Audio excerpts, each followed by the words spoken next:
బాబ్జీ, వీడు ఇంకా రాలేదేంటి? దాహంగా ఉంది.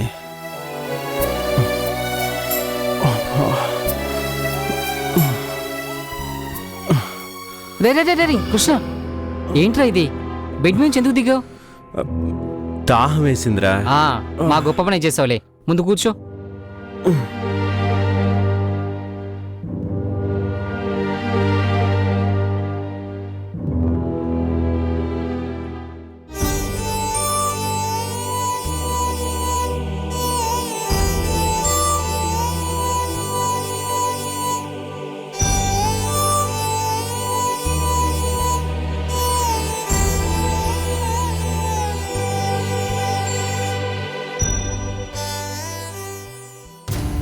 కృష్ణ, ఏంట్రా ఇది? ఆపరేషన్ కుట్లు ఇంకా విప్పనే లేదు, నువ్వు ఇలా లేచి తిరుగుతావేంటి? ఏం చేయనురా, దాహం వేస్తేను. టాబ్లెట్స్ తీసుకొచ్చే లోపే. బాబ్జీ, నేను చాలా కష్టపెడుతున్నాను కదా. ఇదిగో, ఇలా మాట్లాడితేనే మండేది. మనము ఫ్రెండ్స్ రా. నీకు ఇలా ఉన్నప్పుడు నేను ఏమాత్రం కేర్ తీసుకోకుండా ఉంటే మన ఫ్రెండ్షిప్కి అర్థమే ఉందిరా. థ్యాంక్స్ రా. ఇదిగో, ఇంకోసారి ఆ మాట అన్నావంటే ఊరుకునేది లేదు. బాబ్జీ, ఎందుకురా ఇంత అభిమానం నేనంటే? కృష్ణ, ఈ లోకంలో రోజు ఎంతోమంది మనకు తారసపడుతూ ఉంటారు, కానీ కొంతమంది మాత్రమే మనకు స్నేహితులు అవుతారు. వాళ్ళలో ఏ ఒక్కరో మాత్రమే క్లోజ్ ఫ్రెండ్స్ అనిపిస్తారు. నీలాంటి మంచి మనసున్న క్లోజ్ ఫ్రెండ్ దొరకడం నిజంగా నా అదృష్టం రా. బాబ్జీ, ఏంట్రా? నాకు మా అమ్మ గుర్తొస్తుందిరా. 4 రోజుల్లో వస్తానని చెప్పాను, 4 వారాలు దాటింది. ఈ గాయంతో అమ్మ ముందుకు వెళ్ళలేక, కనీసం ఫోన్లో కూడా మాట్లాడలేక నాలో నేను ఎంతగా నలిగిపోతున్నాను. కృష్ణ, అవునరా, నాన్నగారు లేరు, అన్నయ్య ఏమో జైల్లో ఉన్నాడు. ఇప్పుడు నా అవసరం వాళ్ళకెంతైనా ఉంది. ఎలా ఉన్నారో ఏం చేస్తున్నారో తెలియదు. ఏం చేయలేని స్థితిలో నేను ఇలా ఈ బెడ్కి అతుక్కుపోయాను.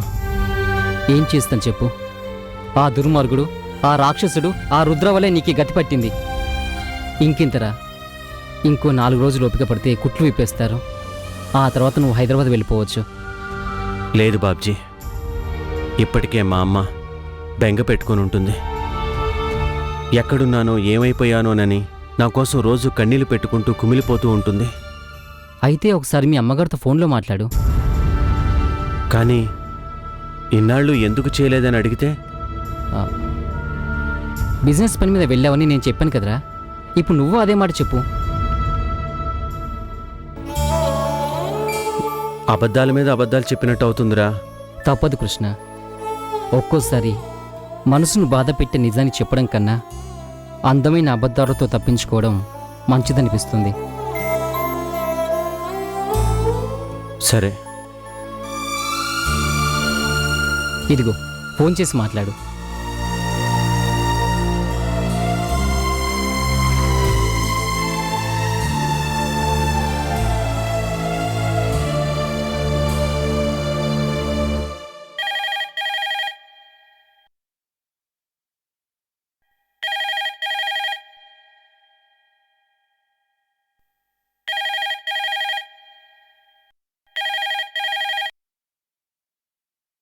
హలో అమ్మా. చిన్నాడా,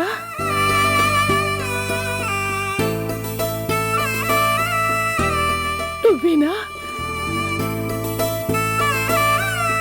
అవునమ్మా, నేనే. ఇన్నాళ్ళు ఎక్కడున్నావురా? ఏమైపోయావు? 4 రోజుల్లో వస్తానని వెళ్ళిన వాడివి, కనీసం ఒక ఫోన్ కూడా చేయకుండా. సారీ అమ్మా, కంపెనీ పని మీద. బోర్డు కంపెనీ అమ్మ కంటే ఎక్కువ నీకు? లేదమ్మా, నీకన్నా నాకేదీ ఎక్కువ కాదు. కానీ ఈ ఒక్క వెంచర్ పూర్తి చేస్తే కానీ అక్కడికి రాలేనని చెప్పాను కదమ్మా, అందుకే.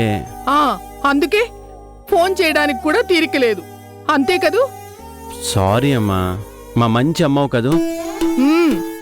ఈ కబుర్లకేం తక్కువ లేదు. కళ్ళెదురుగా ఉంటే మాటలతో కోటలు కట్టి చూపిస్తావు. ఇక వెళ్ళావంటే అంతే సంగతి. మేమున్నామో చచ్చామో కూడా. అమ్మా, అంత మాట అనకమ్మా ప్లీజ్. ఇంకొక 4 రోజులు తప్పకుండా వచ్చేస్తానమ్మా. ఇంకా 4 రోజులు నువ్వు రావడానికి, మీ అన్నా వదిలిని కళ్ళారా చూడ్డానికి. అమ్మా, ఏంటమ్మా నువ్వు అనేది? ఎవరి గురించి? ఇంకెవరి గురించిరా? మీ అర్చన వదిన గురించి, పెద్దాడు గురించి. అమ్మా, నువ్వు చెప్పేది నమ్మలేకపోతున్నావు కదూ? నిజంరా చిన్నాడా. ఆ దేవుడి దయ వల్ల మీ వదిన క్షేమంగా తిరిగొచ్చింది.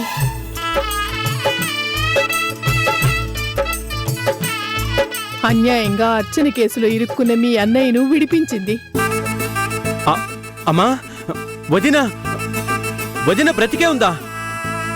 ఆ, ఇదిగో నా కళ్ళ ముందే ఉంది. కావాలంటే నువ్వే మాట్లాడు. అర్చన, కృష్ణమ్మా, మన కృష్ణ.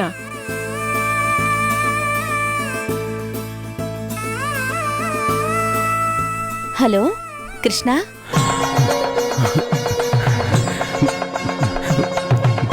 వదినా, కృష్ణ. వదినా, నీ గొంతు మళ్ళీ వింటానని, నీతో మళ్ళీ ఇలా మాట్లాడతానని నేను కల్లో కూడా అనుకోలేదు. కృష్ణ, దేవుడున్నాడు, అందుకే నేను మళ్ళీ బ్రతికాను, అంతే. కాదు వదినా, ఆ దేవుడికే సగం దారిలో తను చేసింది తప్పని తెలుసుంటుంది. అందుకే నేను మళ్ళీ వెనక్కి పంపించేశాడు. అన్నయ్య కోసం, లల్లి కోసం, మా అందరి కోసం. ఇన్నాళ్లకి ఫోన్ చేయాలనిపించిందన్నమాట.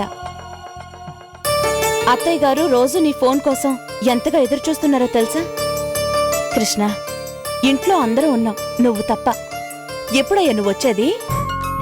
వచ్చేస్తాను వదినా, వెంటనే బయలుదేరి వచ్చేస్తాను, తప్పకుండా వచ్చేస్తాను. నమ్మమంటావా? ప్రామిస్. ఇప్పుడే బయలుదేరుతాను. అమ్మకి చెప్పు. అలాగే. అత్తయ్య, కృష్ణ తొందరలోనే వచ్చేస్తాడట.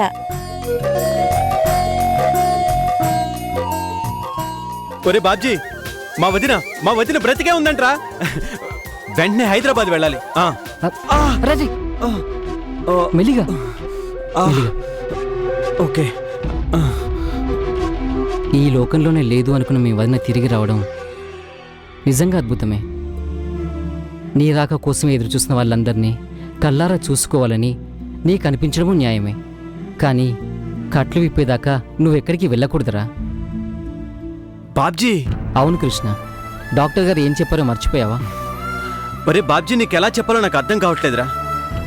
అన్నయ్య, వదిన అందరూ ఇంట్లో ఉండగా నేనొక్కడే ఇక్కడ. కృష్ణ, నీ ఎగ్జైట్ని నేను అర్థం చేసుకోగలను. కానీ డాక్టర్ మాటని కాదని అంత దూరం ప్రయాణం చేస్తే నీకే చాలా ప్రమాదం. అంతేకాదు, ఎంతో సంతోషంగా ఉన్న మీ ఇంట్లో వాళ్ళు నిన్ను ఈ స్థితిలో చూస్తే తప్పకుండా బాధపడతారా. అందుకే నా మాట విను. ఇంకొక 4 రోజులు అంతేగా? అది కాదురా బాబ్జీ, నాకు 4 యుగాలుగా ఉంది. అయినా తప్పదు. ప్లీజ్ నా మాట వినరా.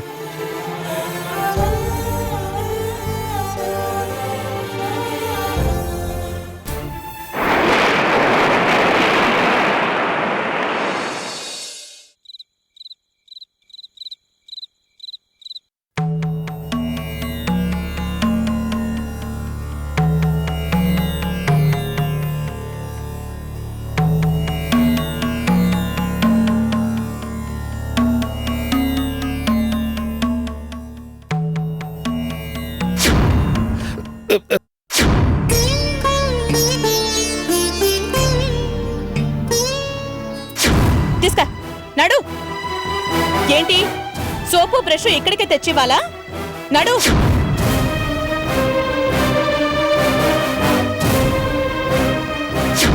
నిలబడ్డావే, ఇవ్వు.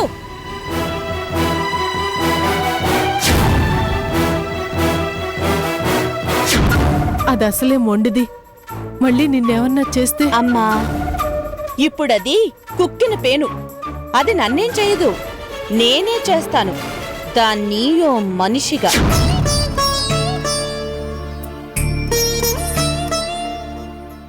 ఏమండి, ఏమిటండి ఆలోచిస్తున్నారు?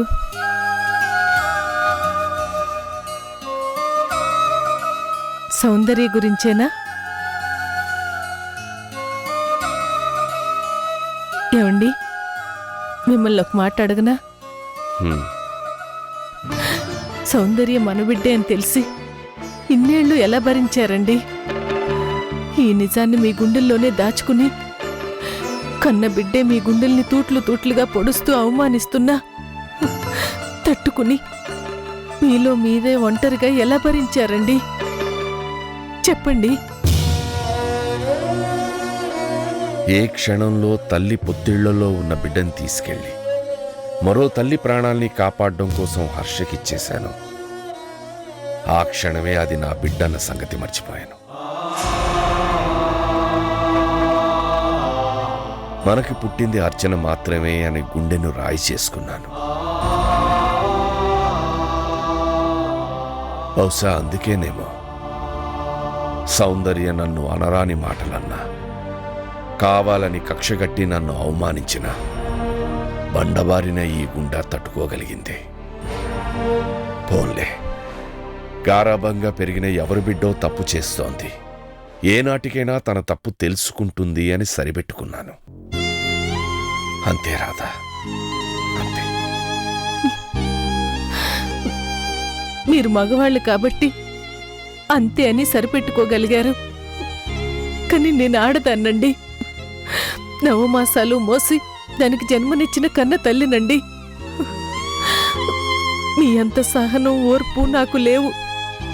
సౌందర్య మన బిడ్డే అని నిజం తెలిసాక నిగ్రహించుకోవడం నా వల్ల కావడం లేదండి. రాధా, ఒకళ్ళకి ఇచ్చేసిన దాని మీద మమతని మమకారాన్ని పెంచుకుంటే మనకి మిగిలేది బాధే. ఆ బాధను తట్టుకోలేక ఇన్నాళ్ల తర్వాత ఈ నిజాన్ని బయట పెట్టేవనుకో, మీరు చేసిన త్యాగానికి అర్థమే ఉండదు, అంతే కదండి? ఎంత స్వార్థపరులండి మీ మగాళ్ళు. రాధా, లేకపోతే ఏంటి చెప్పండి? ఒకనాడు మీరు చేసిన త్యాగానికి ఫలితం ఏంటి? ఇన్నేళ్లు ఈ నిజాన్ని దాచిపెట్టినందుకు మనకు లభించిందేంటి?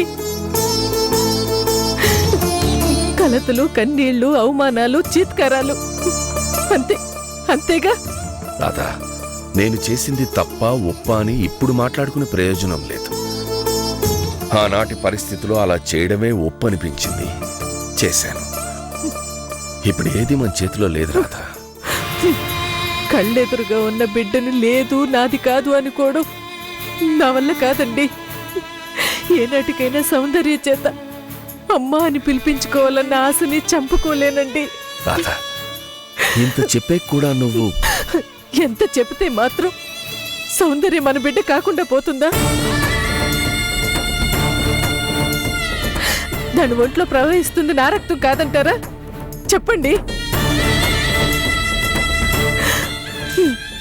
చెప్పలేరు, మీరే కాదు ఈ ప్రపంచంలో ఎవ్వరూ చెప్పలేరు. ఎందుకంటే పేగు బంధాన్ని కాదనే శక్తి ఎవ్వరికీ లేదు. ఈ పేగు బంధమే ఏనాటికైనా నా బిడ్డని నా దగ్గరకు చేరుస్తుంది, నూరారా నన్ను అమ్మ అని పిలిచేలా చేస్తుంది. వస్తుంది, ఆ రోజు తప్పకుండా వస్తుంది.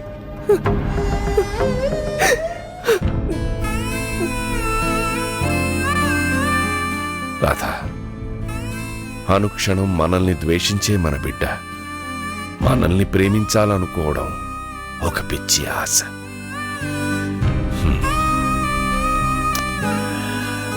భగవంతుడా,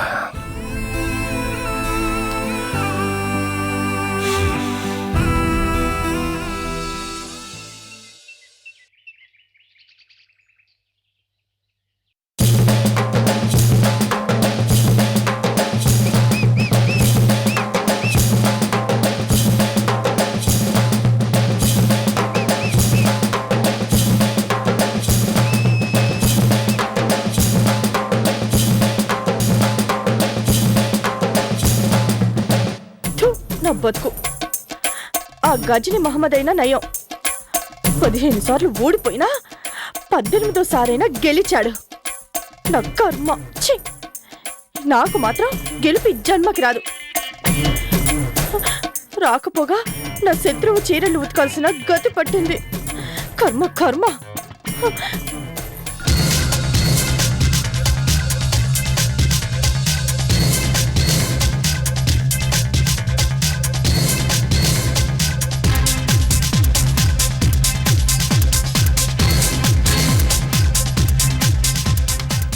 అమ్మగారు కాఫీ.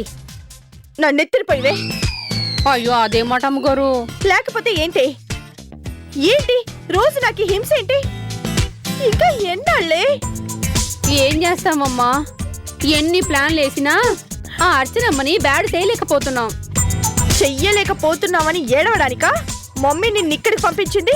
నేనేం చేయను అమ్మగారు, అక్కడికి నాకు తోచిన ఐడియాలన్నీ చెప్తూనే ఉన్నాను కదా. ఆ చెప్పావు, కానీ ఒక్కటైనా వర్కౌట్ అయ్యిందా? లేదే. పెద్ద మంగంట, మంగళగిరి మంగ.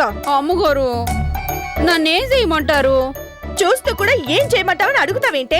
ఈ చీరల్ని కదే ఇవాళ నిన్ను ఉతికి పారేస్తాను. అమ్మా ఆగండమ్మా, మీ ప్రతాపం నా మీద కాదు, ఆ అర్చన మీద చూపించండి. ఆ చూపించడం ఎలాగో తెలిసి చావకేగా. చూడవే, చేతులు బొబ్బలెక్కిపోతున్నాయి, నడుము పీక్కుపోతోంది. దీనమ్మ కడుపు కాల గూబలు గుయ్యమనేట్టు అవేం తిట్లే, తలుచుకుంటేనే భరించలేకపోతున్నాను. అమ్మగారు ఐడియా, ఈ తిట్లన్నీ మనం మీ డాడీ గోరికి వినిపిస్తే, దేవత నోట్లో నాలుకలేంది అనుకునే మీ డాడీకి దాని తిట్ల పురాణాన్ని లైవ్ టెలికాస్టింగ్ చేస్తే. ఏంటి నువ్వనేది? అర్చన తిట్లని లైవ్ టెలికాస్ట్ చేయడమా? అవునమ్మా, కొంచెం ఇది వాడండి. మంగా తిట్టకండమ్మా, ఏదో సరదా కన్నాను. సరదాలొద్దు, సొల్లు కబుర్లు వద్దు. డైరెక్ట్ గా ప్లాన్ ఏంటో చెప్పు. చెప్తాను వినండి. హర్షబాబు గారు తవర్ని ఇక్కడికి ఎందుకు పంపించారు? ఆ అర్చనమ్మ ఓ పెద్ద పొడింగు మీలో ఏదో గొప్ప మార్పు తెస్తుంది అనేగా. అవును. కాదు అని మనం నిరూపిద్దాం. ఆ అర్చనమ్మ తిట్ల పురాణాన్ని మనం వినిపించి మీ డాడీకి దాని మీద మండిపోయేలా చేద్దాం. చేస్తే ఏముందమ్మా, ఈ జైలు నుంచి మీకు విముక్తి, మీ ఇంట్లో మీకు మళ్ళీ రీఎంట్రీ. వావ్, సూపర్ ఐడియా చెప్పావే. మరి ఈ మంగళగిరి మంగంటే ఏమనుకున్నారు? అంతొద్దు. ఐడియా వరకు ఓకే, కానీ ఇంప్లిమెంట్ చేయడం ఎలా? చాలా సింపుల్ అమ్మగారు. ఇక్కడ మీరు కావాలని అర్చనమ్మతో గొడవ పడతారు, మాటకి మాట జవాబు చెప్తారు, రెచ్చిపోయేలా చేస్తారు. అప్పుడు అర్చనమ్మకి మండి తిట్ల పురాణం మొదలు పెడుతుంది. కరెక్ట్గా అదే టైంకి నేను మీ డాడీ గారికి ఫోన్ చేసి మీ మాటలన్నీ ఈనేలా చేస్తాను. దాంతో మీ డాడీకి అర్చన మీదున్న అభిమానం పోతుంది. రోజు మీకు ఈ పనులన్నీ చేసే హింస తప్పుతుంది. ఎట్టా ఉంది నా లైవ్ టెలికాస్టింగ్ ఐడియా?